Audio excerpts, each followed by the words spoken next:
Hallelujah.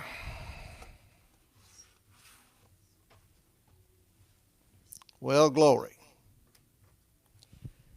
There we go. Situated.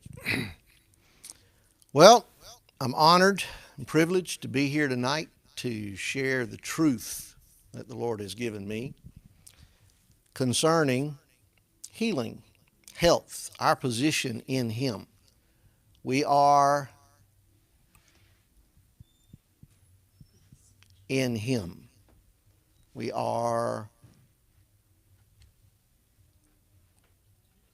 redeemed by Him, rescued, brought into His nature and His character. He thought enough of us to come after us when we were His enemies.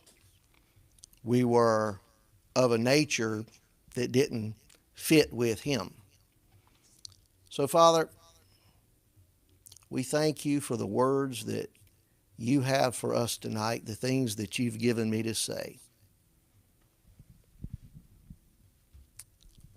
I'm going to start out tonight in 2 Corinthians 5:17. Familiar scripture, most of us know, many of us have heard, can quote. Therefore, if any person is engrafted in Christ, the Messiah, I'm reading out of the Amplified Classic, he's a new creation, a new creature altogether. The old previous moral and spiritual condition has passed away. Behold, the fresh and the new has come. But all things are from God, who through Jesus Christ reconciled us to Himself, received us into favor, brought us into harmony with Himself, and gave us the ministry of reconciliation, that by word and deed we might aim to bring others into harmony with Him. Now, I was raised in church. I heard 2 Corinthians 5:17 quoted many times, preached on. Never heard a lot about the rest of that chapter. Never heard the things taught that we're going to talk about tonight that are a foundation for healing. You have to have an established heart on the things of God to be able to receive from Him. You have to be, as the Word says, to be established in righteousness. You have to find these truths and make them belong to you. I knew a lot, I thought, about who God was until I met Him. Because I'll give you just a Cliff Notes version of my testimony. I was running headlong after sin. I was competing for top center, and I was doing a pretty good job. I had been out sinning, came in, took a shower, getting ready to go do some more sinning, but Jesus interrupted that. He stepped into the shower where I was getting ready, and my eyes were closed, but I just knew that if I opened my eyes, His eyes were going to be right there. That's how strong His presence was. And I said, hands up, I give up. You want me, you get me, but you got to take it all. You got to take the good, the bad, everything I ever can do for you, but you got to take all of me. And He said, yes. I stepped out of that shower. Something had changed.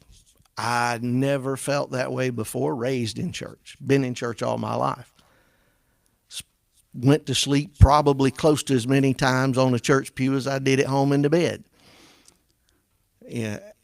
But at that moment, there was a change. What I just read, 2 Corinthians 5:17, happened in that moment. I was different. Inside me, I was new. And then the next thing, without knowing to ask for it, I said, I want to be clean. And when I said, I want to be clean, immediately some nasty, vile thing came up out of me, and with a yell and a scream, and I was cleansed, not knowing what to ask for, but I knew I was different.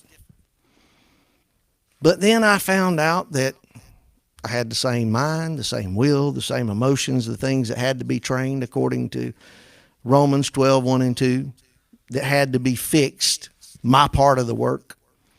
I had to do something about that part of me.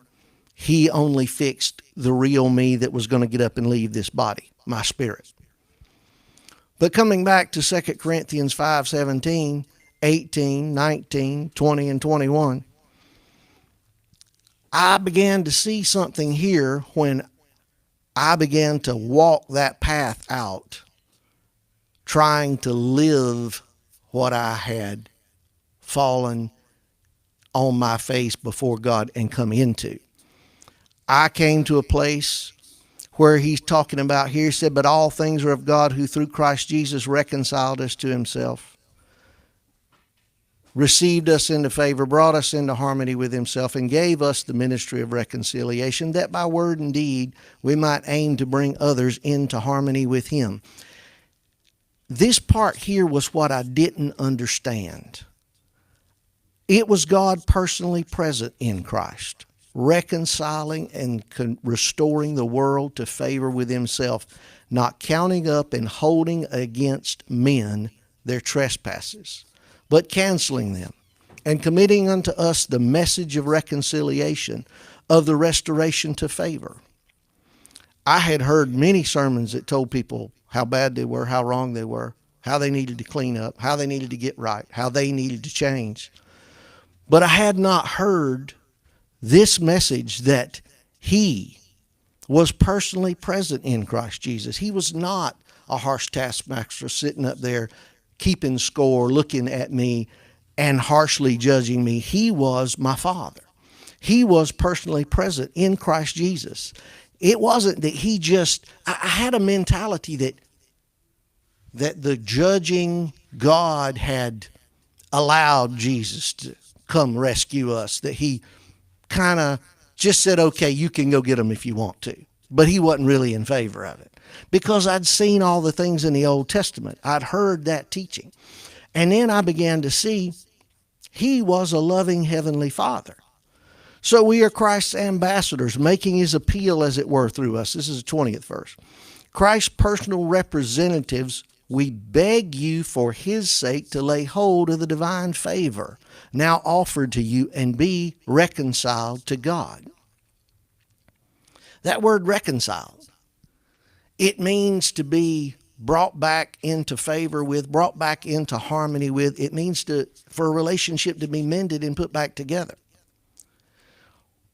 I didn't understand when I was young that we originated from the Father, that he was the Father of spirits, that that's where the word comes that we were lost.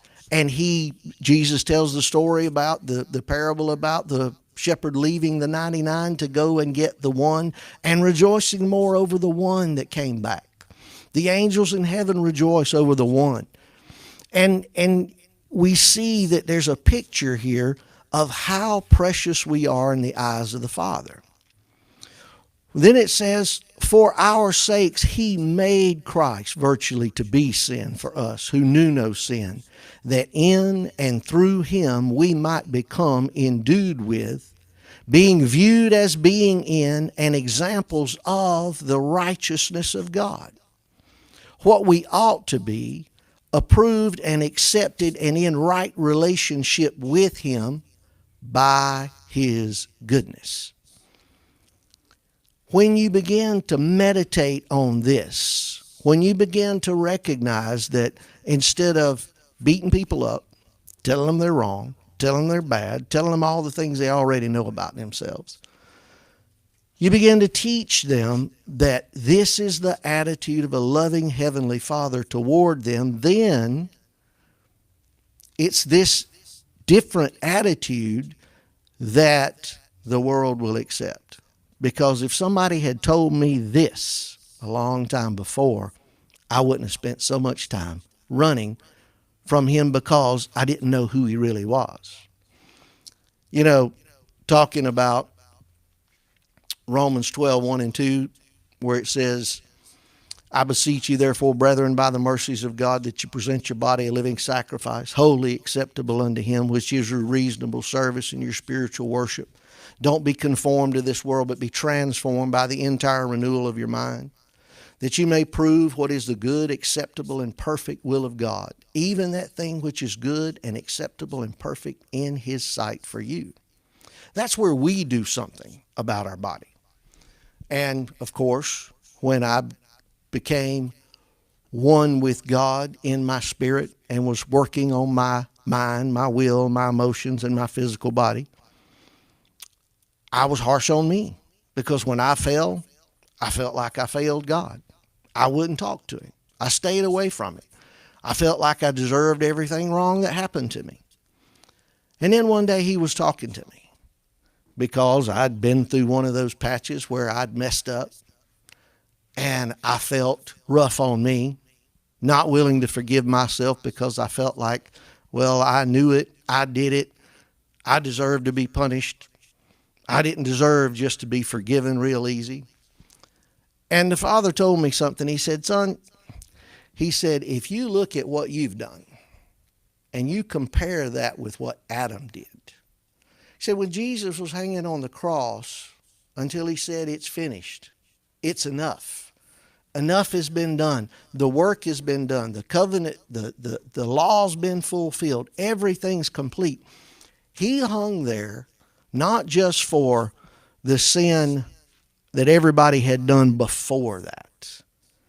He hung there and paid the price for the last sin that will be committed the last day that the earth stands.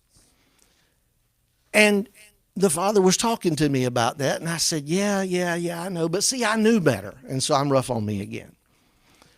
And he said, did you ever think about how your sin sizes up to Adam's? And I said, well, no. Adam just did that one thing. he just ate the fruit, He said, no, he turned sin loose in the world. He said, the last atrocity that's ever committed against man, the last day that time stands, all's laid at Adam's feet. It's all judged to his account. He said he's responsible for every wrong that's ever done in the world, from one man to another, done against every race, every culture, male, female, children, everything, every hurt, all falls back to Adam. Because he turned sin loose in the world. He's the one let it happen. He's the one who knowingly did it. But if enough blood was shed for Adam, if enough blood was shed to take care of every sin that would ever happen, how did mine measure up? Not much.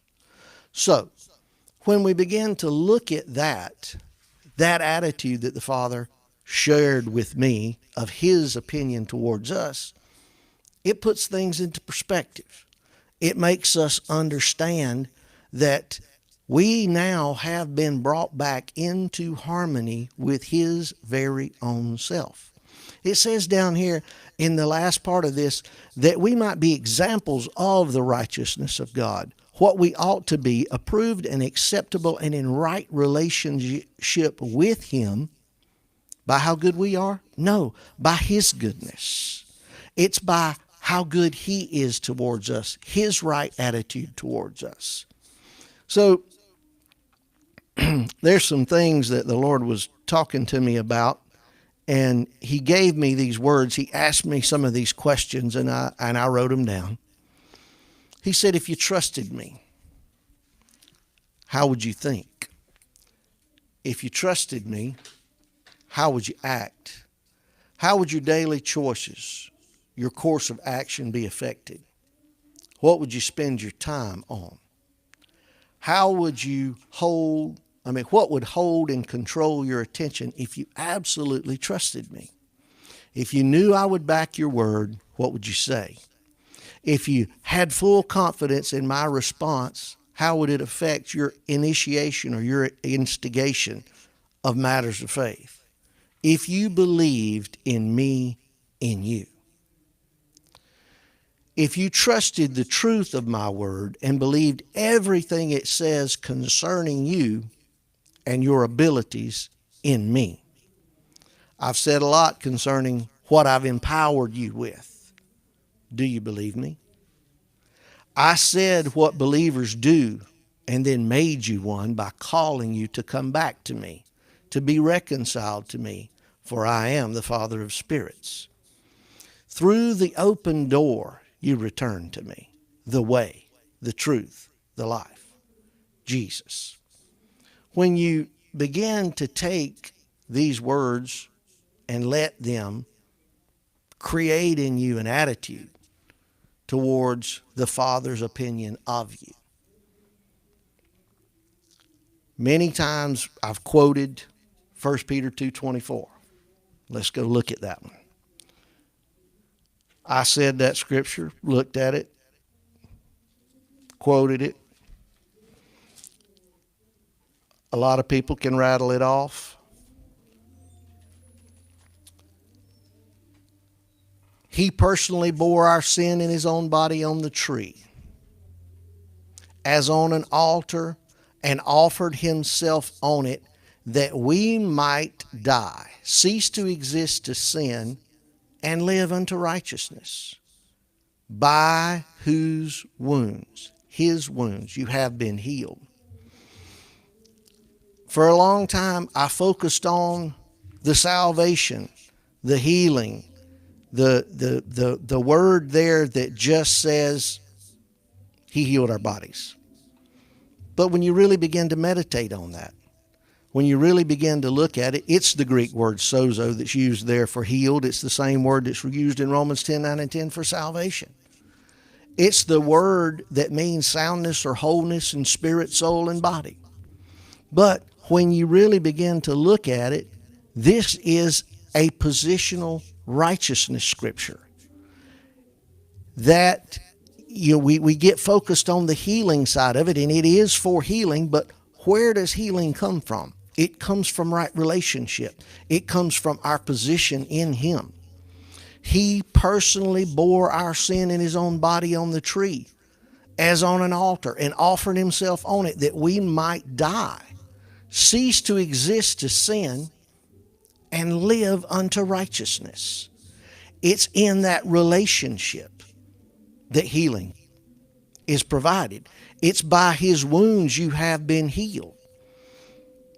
But when you have an attitude toward and about yourself that you don't deserve it, that you are unworthy, then it's difficult for you to see the love of the Father. But the love of the Father is the very thing when you really begin to meditate on what the Word says about us. Where are we? We are in him. Psalms 91 has many wonderful promises for the people who meet the qualifications in the first two verses. He that dwelleth in the secret place of the Most High shall abide under the shadow of the Almighty, and say of the Lord. But that's people who dwell under his wings, under the old covenant. We are in him, the one who creates the shadow. We are in him, whose wings he was talking about standing under. How much better is our positional relationship with him? In Ephesians, it talks about us being seated in heavenly places in Christ Jesus, far above principality, power, might, dominion, and every name that's named, not only in this world, but also in the one to come. If we're seated in him, if we're in that position, we are in the place to receive. Not somewhere we're trying to get to, not a place we're trying to earn, but it is what he made us to be. It's the place he put us, as the scripture we read to start with, by his own goodness. He bore our sin. We're dead to it so that we may live unto righteousness.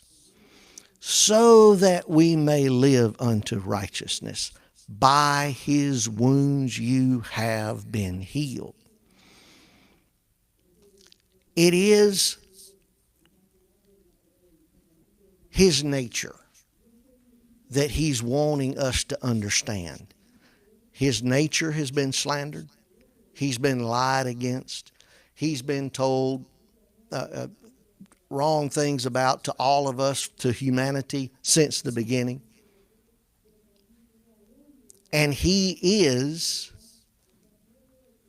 wanting us to know and understand who he is and how he really feels towards us.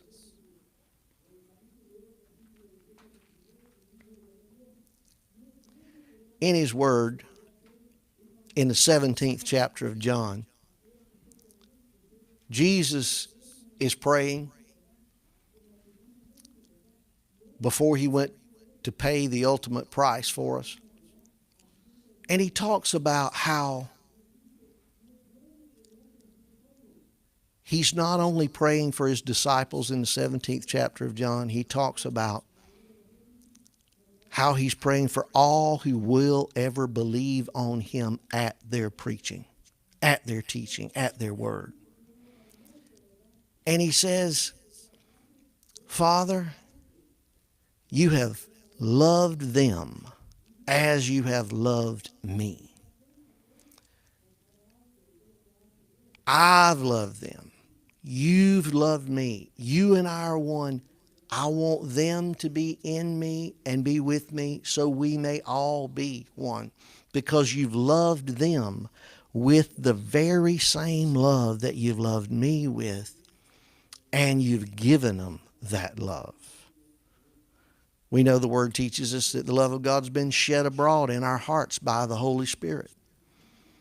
Immediately when I heard the teachings on the love walk, of course, I began to measure myself. Am I doing a good enough job of walking in love? I began to see, how do I measure up?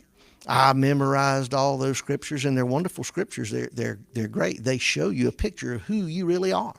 If you read 1 Corinthians 13, verses 4 through 8, read it in multiple translations and get a real picture of your real character and your real nature, because you're in him. You're created in his image and in his likeness. You are who he says you are. You are what his word says you are. You have and can do all the things he said you have and can do. That nature that you see in those love verses is who you really are. I don't care how you feel. It's not about how you feel. It's who you are. You need to know those verses about yourself so that you know to act in line with those verses about yourself. You need to be established in that. But, of course, the devil began to use those verses against me when I learned them. Well, you're not measuring up here. You're not doing such a great job over here. You should be doing better. But then I began to understand those verses are good measures for you. It's a way for you to learn about who you are. But what they really are telling you is who the Father is, how he feels toward you. Prophetically, he was speaking in Isaiah. I'm going to jump over there and read that. Isaiah 54 and 9.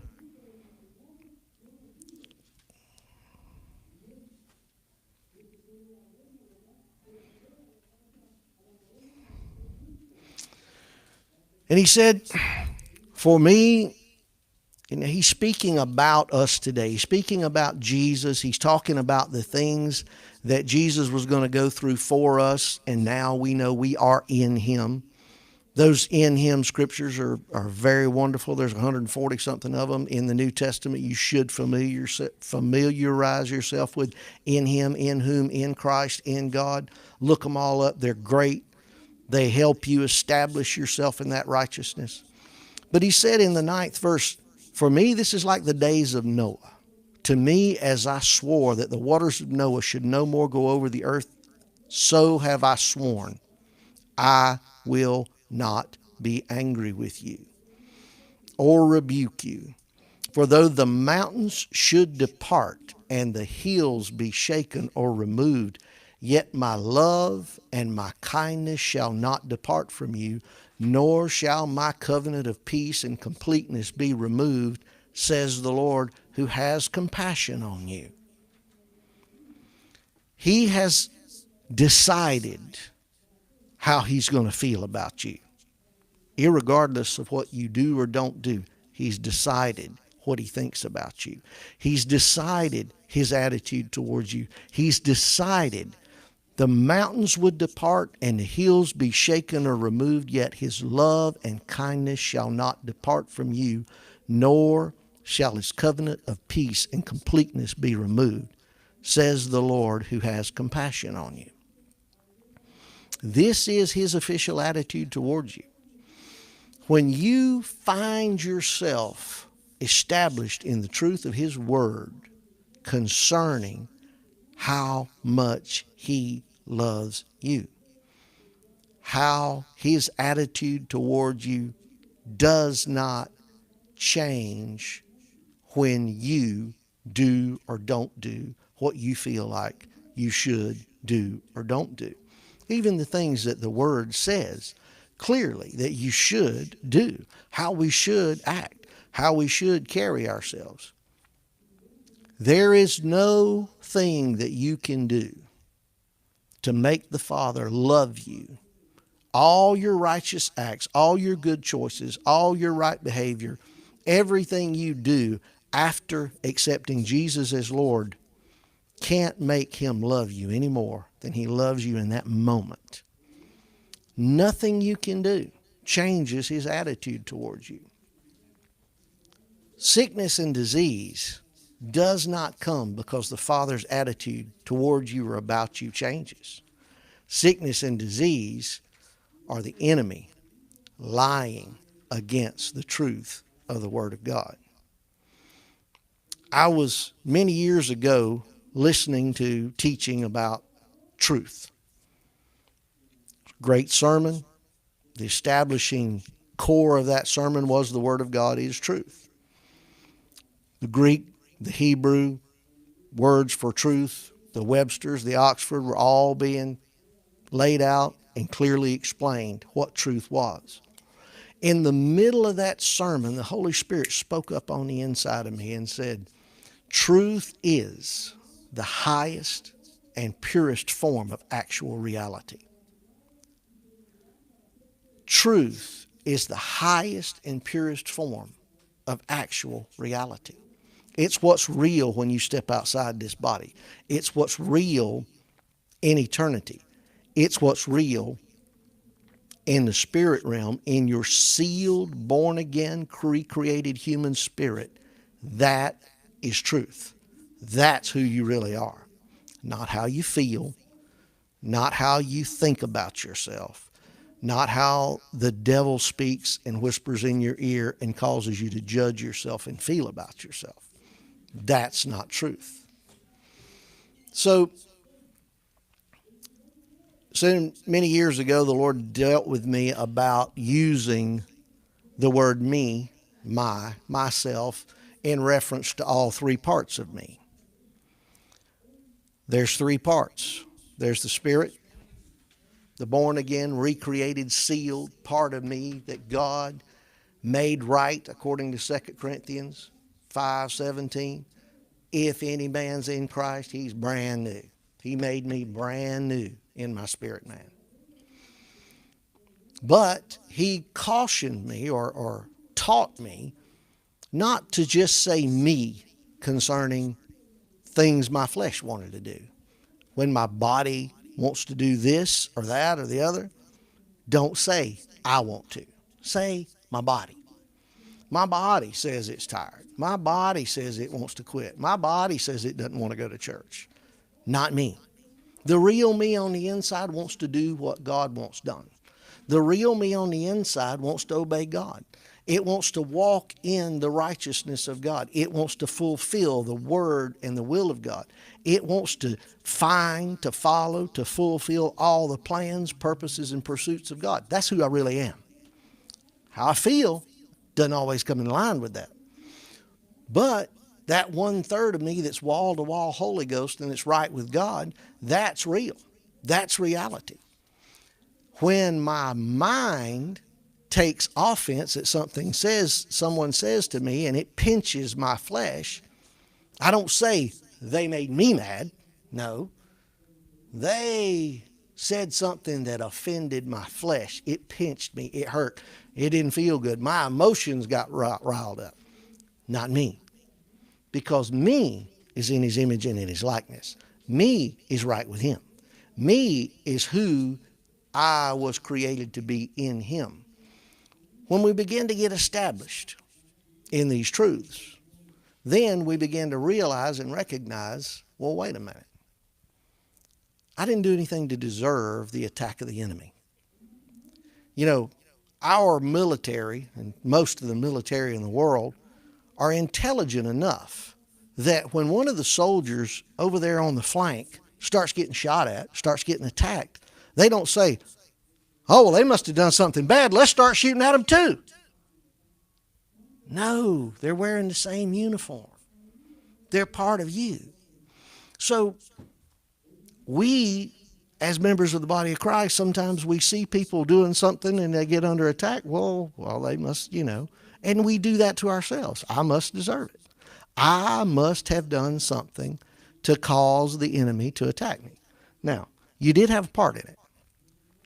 Sickness and disease come because in some way we authorized it. We authorized it by believing that we're just another human being, that we don't have any say-so about it, that we don't have authority to say no. When the symptom comes, we don't stand up, stomp our foot, and scream, no, I'm not having it. When we are not established in our righteousness, in our right position with him, then we somehow begin to believe, well, I deserve it. There's nothing I can do about it. And none of that's true. Truth is the highest and purest form of reality. But the enemy wants you to think that you deserved it. It came for a reason.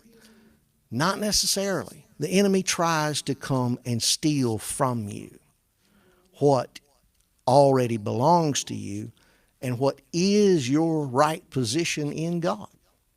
You are sozo, because healing is wrapped up in the atoning sacrifice for sin. It's one act. It's one thing. It's all part and parcel of the same thing. That's why in 2 Corinthians 5, the last few verses of the chapter there say that as Christ's ambassadors, we are to go and beg people to receive the free gift. Wrapped up in that free gift is not just the forgiveness of sins. It is, but it's also bodily healing.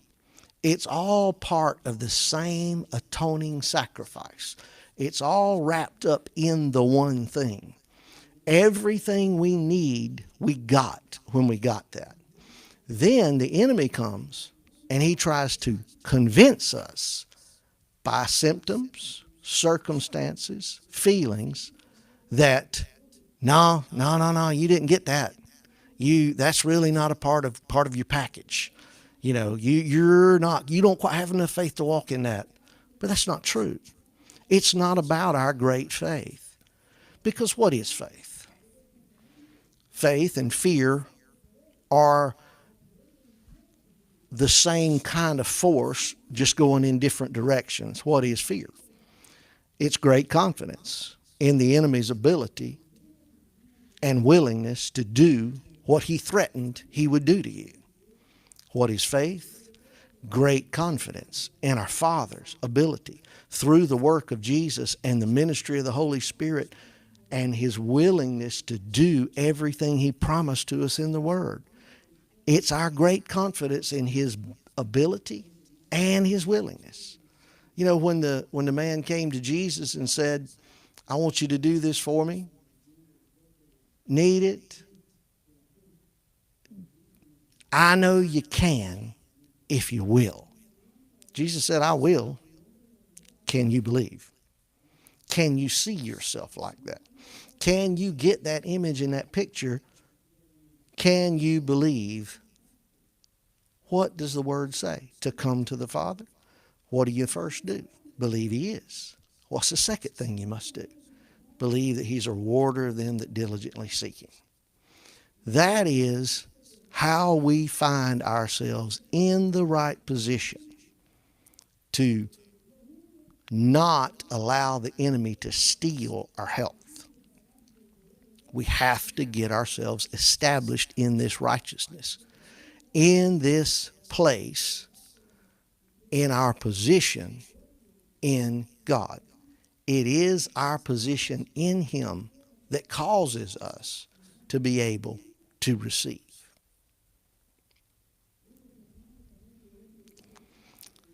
So, Father, what do you want to do now? What do you want to do now?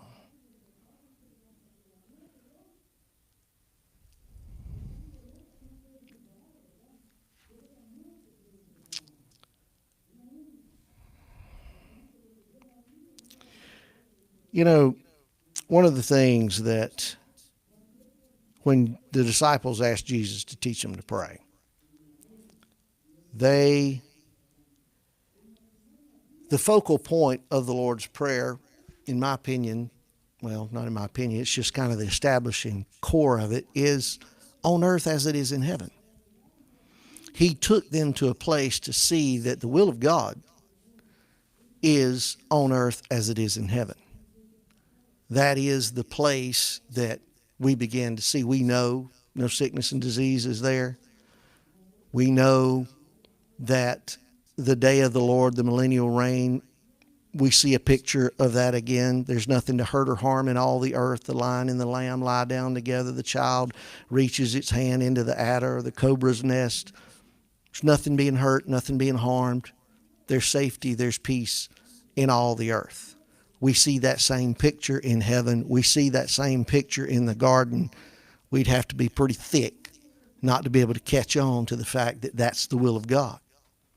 So in Ephesians 1:10 in the Weiss translation, it says that with respect to the administration of the completion of the epochs of time, to bring back again to their original state all things in Christ, the things in the heavens and the things on the earth in him. That's the will of God. It's his will that on earth as it is in heaven be manifest. Well, why doesn't God do it if it's his will? Well, he's given us the authority to take a part in that and exert and exercise and manifest his will on the earth.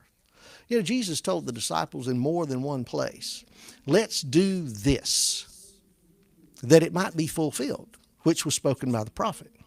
If what was spoken by the prophet was just going to automatically happen, whether anybody did anything or not, it would just happen.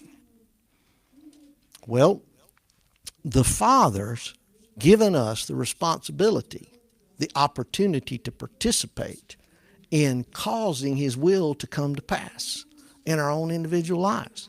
Because it's not the Father's will that any should perish, but that all should come to repentance. But we have to accept that gift. We have to apply that authority in our life.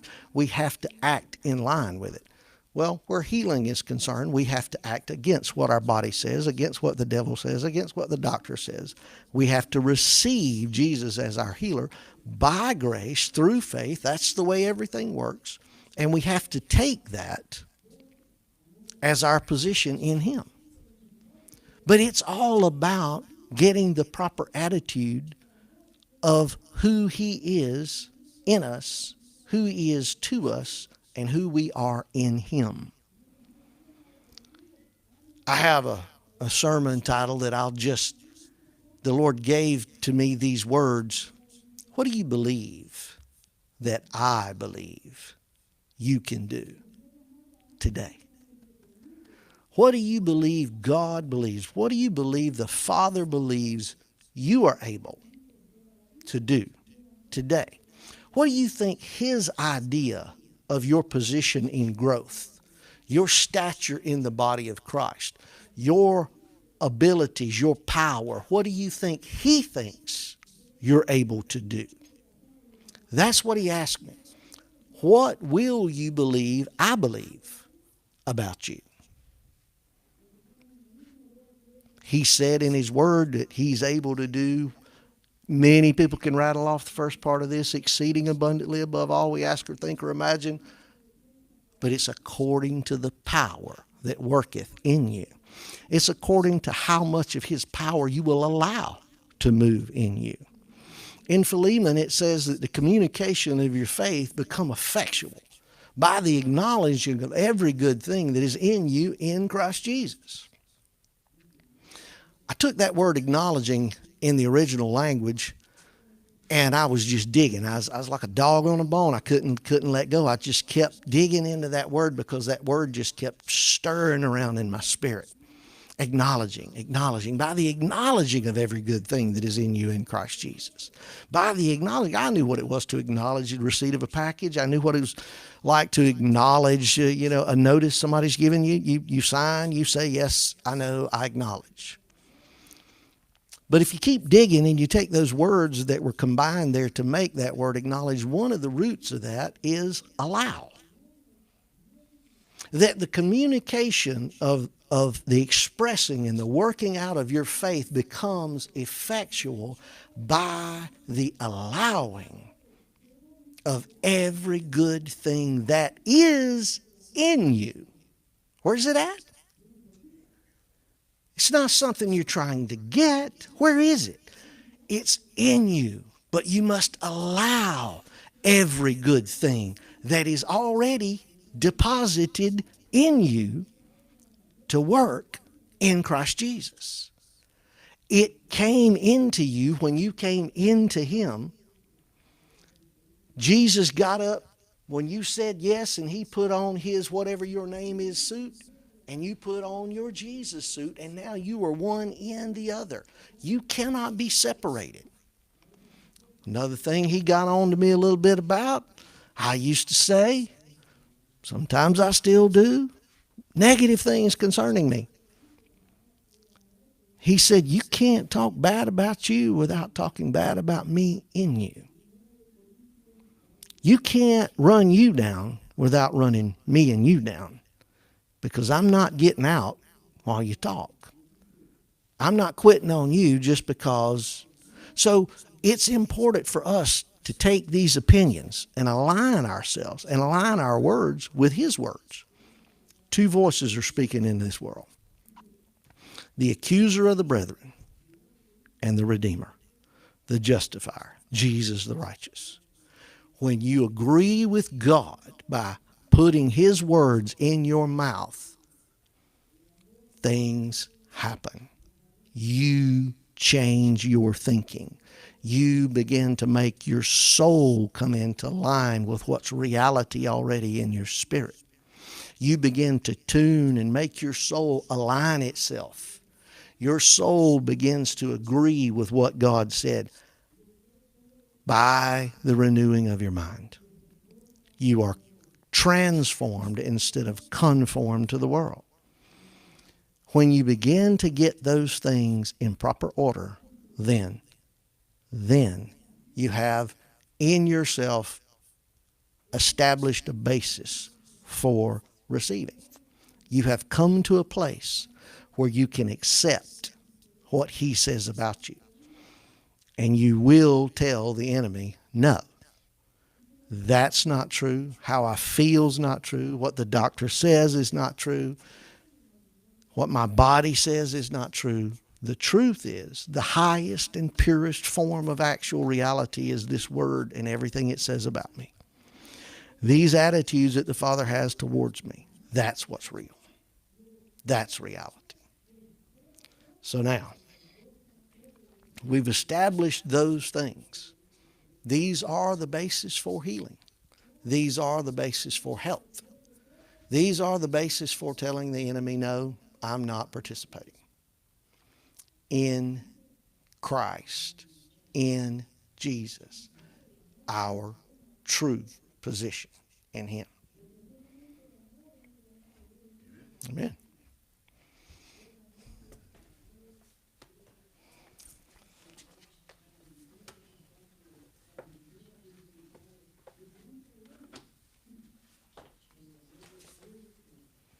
Hallelujah. Thank you, brother. Amen. Yep. And if you need prayer for anything, I'm sure Randall will be happy to pray for you before you leave. So don't be in a hurry to leave. I want to just mention a couple things. We do want to take up an offering. And Marvin, could you help me out here? If you would like to donate, if you need an envelope, if you're going to donate in cash, I encourage you to put it in an envelope with your name on it. If you want to write a check, make it out to Abiding Life. We also have a PayPal link at our website, and I can also take your credit card here. So raise your hand if you'd like an envelope or if you would like a pen. We have envelopes and we have pens. All right. So as that finds its way to you, let me just say a quick prayer. Heavenly Father, I thank you, Lord, for those that are here. I thank you, Lord, for those who are watching online, and I just ask you, Lord, to supply, continue to supply, because you are so faithful to your children, and you do meet every need of the church, and you do meet every need of Randall Barrington. We thank you, Lord, for that. I just call upon your grace to minister to every individual, every person who gives into this ministry. Just pour out upon them abundantly beyond anything they ask or think. And we thank you, Lord, for your faithfulness. All right, so the offering plate should find its way to you soon. But in the meantime, let me just mention a couple of things. We do have of course, we will have church service tomorrow morning, and Randall will be ministering again. And then next Thursday, we have our monthly prayer meeting. So I encourage you to join us for that. And how many of you are familiar with Bertie Britz? Well, Bertie Britz is coming all the way from South Africa, and he will be our guest speaker next month. And I encourage you to mark that on your calendar for the 18th and the 19th. He whenever he comes to the United States, I try to get him here. All right, so next Tuesday, I don't celebrate Halloween, and I hope none of you do, but I think Reformation Day is something worth celebrating. In the past, we've done different activities here for Reformation Day. I don't think we are this year, but I just want to encourage you, as Christians, don't have anything to do with the death and fear of Halloween, but celebrate grace and faith that was revealed through the Protestant Reformation on October 31st, 1517. I think grace and faith and righteousness are something worth celebrating. So I just want to encourage you to do that. And then also we have an election day coming up. It surprises me how many people in Virginia are unaware that every year is election year in Virginia. And the local and state elections are just as important, maybe even more important than the national elections. So if you haven't voted yet, please do so on or before November 7th. And of course, we have our Facebook site, our YouTube site, Twitter, I guess it's called X now, and Instagram. Plenty of social media. All right, so let's stand for the benediction. And again, if you need prayer for anything, please stick around, and I'm sure Randall will be happy to pray for you. Just receive this blessing from the Lord. The Lord bless you and keep you. The Lord make his face shine upon you and be gracious unto you. The Lord lift up his countenance upon you and give you an abundance of shalom peace. In Jesus' name. God bless you.